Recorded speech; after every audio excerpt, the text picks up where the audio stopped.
وعلى آله وصحبه ومن والاه. رب اشرح لي صدري ويسر لي أمري واحلل عقدة من لساني يفقهوا قولي. رب زدني علما وارزقني فهما. Para pemirsa ACTV yang dimuliakan Allah Subhanahu wa taala, alhamdulillah kita bersyukur pada Allah atas segala nikmat yang Allah berikan, dan juga kita tidak lupa bersalawat kepada Nabi kita yang mulia Nabi Muhammad sallallahu alaihi wa ala alihi wasahbihi wasallam. Para pemirsa ACTV yang dimuliakan Allah, pada kesempatan pagi ini di Ustaz Menjawab kita akan berbicara satu tema berkaitan dengan kepemimpinan, yaitu temanya atau topiknya adalah karakteristik pemimpin di dalam Islam. Ini ada kaitannya juga dengan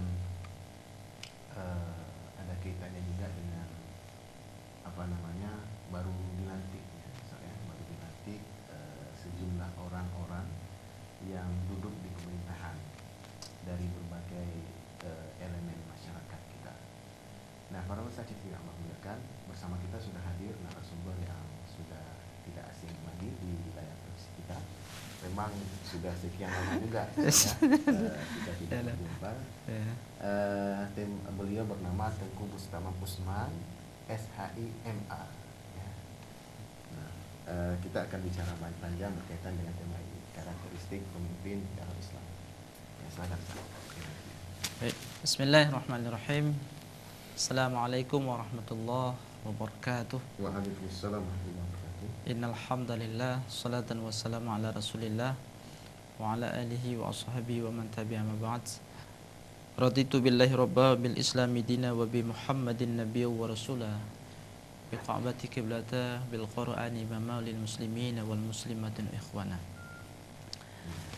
Para pemirsa ACTV dimuliakan Allah Subhanahu wa taala, syukur alhamdulillah pada kesempatan yang mulia ini kita bersua kembali dalam suatu topik yaitu karakteristik pemimpin dalam Islam. Hal ini seusai daripada sebuah pesta demokrasi di mana rakyat Indonesia itu dalam istilahnya khanduri raya, itulah pesta demokrasi memilih pemimpin. Kemudian alhamdulillah itu sudah berjalan, sudah selesai. Kemudian kemarin sudah dilantik ya wakil-wakil rakyat dari DPRK ya, kemudian DPRA, bahkan DPR dan DPD itu sendiri, dan insyaallah ini menjelang dengan pelantikan presiden itu sendiri. Artinya dalam pada kesempatan yang berbahagia ini perlu saling kita mengingatkan, seorang pemimpin itu yang namanya pemimpin adalah amanah ya. Sebagai pemimpin, sebagaimana pepatah Arab menyatakan sayyidul qaumi khadimuhum, artinya pemimpin sebuah kaum atau pemimpin sebuah golongan atau masyarakat itu merupakan pelayan bagi mereka. Artinya di ketika hari ini pemimpin yang menganggap dirinya sebagai pelayan bagi masyarakat, hendaknya dia memiliki visi dan misi yang jelas kepada masyarakat itu sendiri. Lebih-lebih dalam konteks Islam, sebagaimana karakteristik yang dimiliki oleh baginda Rasul itu sangat luar biasa ya. Sifat yang wajib sama Rasul itulah ada 4 karakteristik di dalamnya: siddiq, amanah, tabligh, dan fatanah. Nah, di satu sisi Rasulullah itu sebagai pemimpin negara, juga beliau sebagai Rasul atau pengayom daripada umat Islam itu sendiri. Jadi ada 2 fungsi di sana. Beliau hadir sebagai Rasulullah ya, sebagai utusan Allah. Kemudian beliau juga hadir sebagai pemimpin negara. Jadi dalam konteks itu Rasulullah mampu mengayomi umat, mampu mengatur negara tersebut ya, dengan amanah, dengan siddiq, dengan fatanah, dengan sifat-sifat yang dimiliki oleh Rasul. Bahkan tabligh itu merupakan tolak ukur dari sebuah kepemimpinan Rasulullah, sehingga dalam tempo 23 tahun di Mekah dan di Madinah beliau memakai metode 3M ya. Ustaz. Apa tuh 3M? M yang pertama adalah mengajak. Mengajak. Nah, mengajak, tapi tidak pernah mengejek. Oke. Sesudah mengajak, orang menerima ajakan baginda Rasul, tapi Rasulullah sesudah mereka menerima ajakannya, tidak pernah Rasulullah mengejek. Nah, walaupun yang diajak itu tentu tidak serta-merta mengikuti apa yang diperintahkan oleh Rasul. Ya. Bahkan ada dalam sejarah itu ketika ada kafir Quraisy yang mau masuk Islam. Ya, sehingga kafir Quraisy itu menawarkan kepada baginda Rasul, ya Rasulullah, ajarkan kepada saya itu apa Islam. What do you meaning Islami? Apa itu makna Islam? Kemudian diajarilah Islam.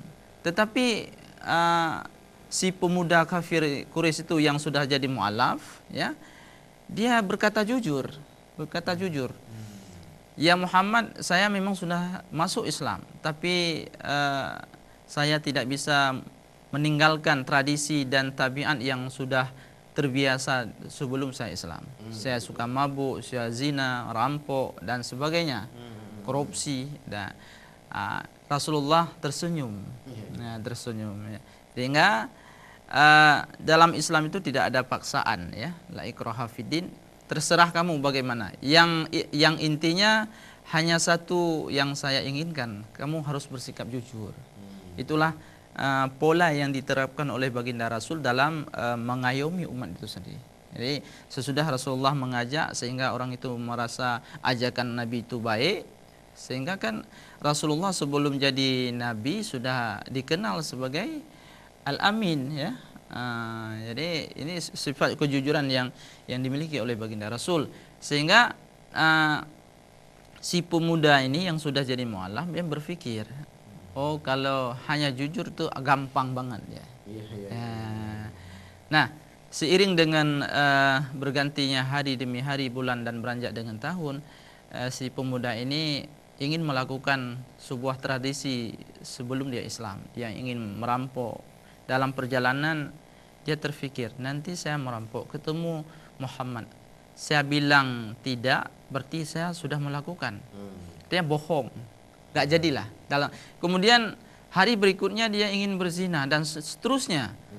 Dalam perjalanan dia berpikir, nanti ketemu Muhammad, apa yang bisa saya katakan yang sebenarnya. Saya sudah melakukan, ternyata saya bilang tidak, artinya bohong. Dengan sendirinya, step by step itu, selangkah demi selangkah, sifat-sifat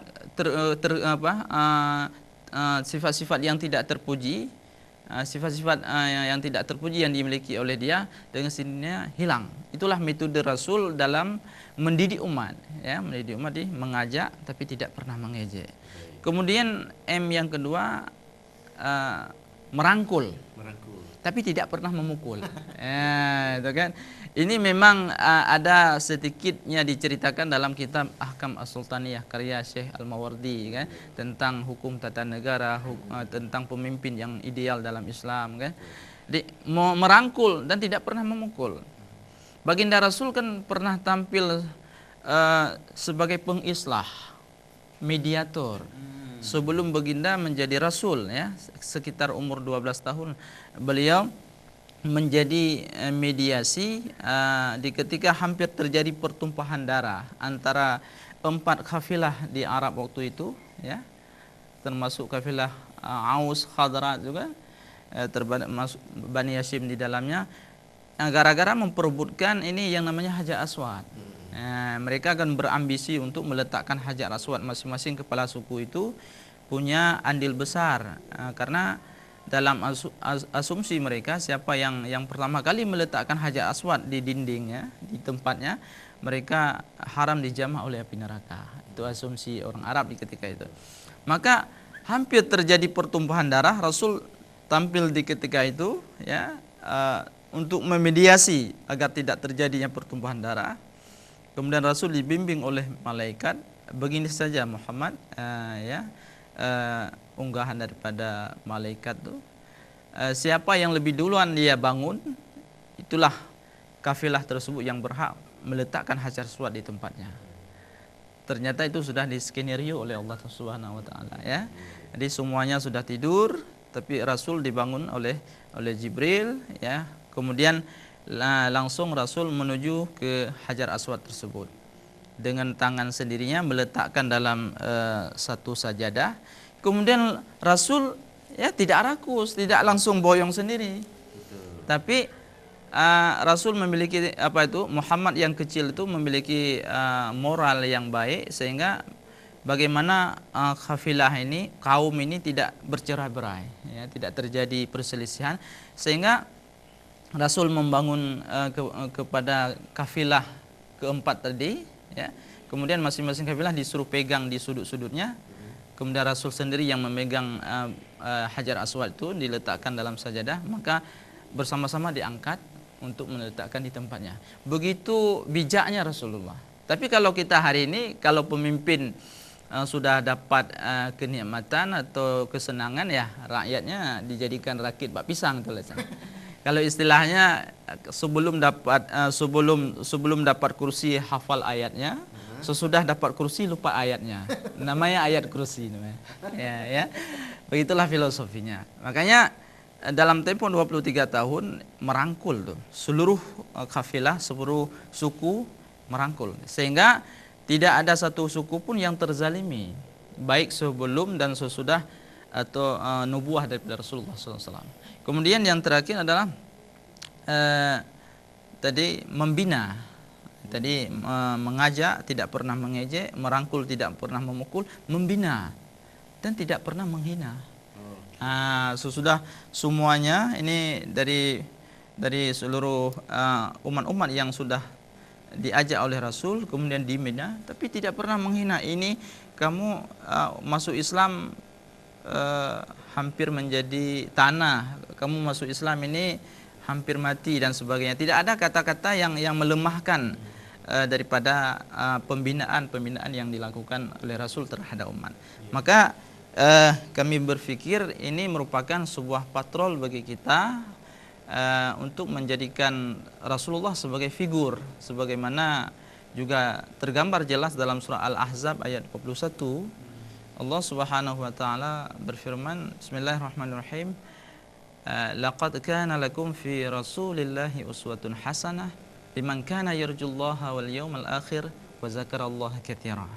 Artinya sungguh ya, laqad kana, kalau kita melihat dalam grammar nausaraf atau bahasa Arab, kana apabila qad masuk dia pada salah satu fi'il madhiyah berfaedah tahqiq dia. Sungguh ya.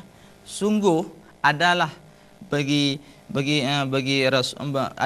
kamu pada diri Rasulullah itu uswatun hasanah, adanya suri toladan yang baik.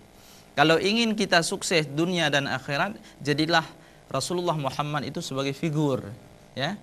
Tapi hari ini sangat kita sayangkan, apalagi di kalangan kaum milenial ya, itu mereka tidak tahu bagaimana sebenarnya silsilah Rasulullah, kemudian perjuangan Rasulullah, kemudian keluarga Nabi dan seluruh para sahabat. Kadangkala waktu kita tanya namanya saja tidak tahu betul ya, dalam susunan dan silsilahnya. Mereka lebih tahu tentang nama selebritis, pemain sepak bola dan sebagainya. Maka ini perlu tanggung jawab moral terhadap orang tua untuk memperkenalkan kembali khazanah-khazanah di dalam Islam, mulai daripada nama Rasul, nama sahabat, kemudian para malaikat dan sesuatu kebudayaan Islam di dalamnya ya. Baik, kita lanjutkan setelah kita